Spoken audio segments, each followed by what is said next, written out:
Откройте, не бойтесь свежего воздуха. Прошу вас расстегнуть воротничок и ослабить пояс.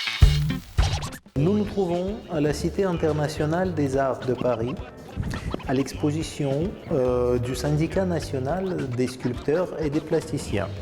L'exposition qui commence aujourd'hui, le 28 avril 2015, et qui va durer jusqu'au 5 mai 2015,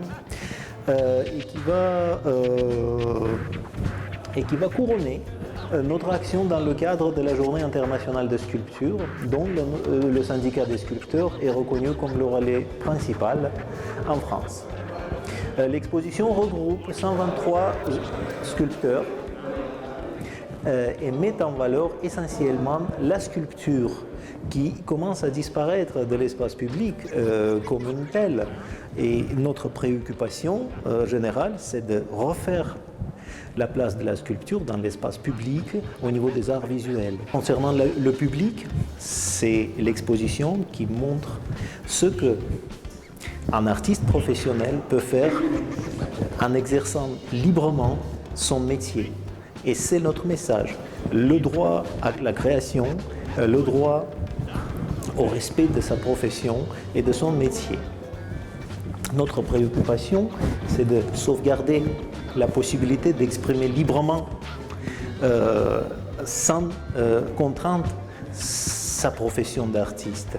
Et nous voulons passer ce message au public, aux organisations professionnelles, aux administrations, aux politiques, à tout le monde, parce que les gens ignorent les difficultés que rencontre un artiste en travaillant aujourd'hui.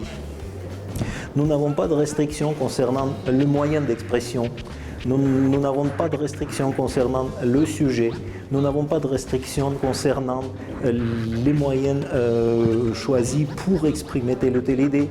En toute liberté, sans heurter personne, nous ouvrons nos publics pour passer ce message. Il y a des sculptures en pierre, en marbre, en bois, en métal, en fonte, en résine, mais même une sculpture en glace. Ça veut dire tout l'éventail de matériaux, des supports qu'on puisse utiliser pour faire la sculpture de nos jours est utilisé aujourd'hui, est présent, et nous sommes fiers de pouvoir regrouper parmi nos adhérents tout cet éventail de sculpteurs qui travaillent avec, ça veut dire à une échelle aussi large.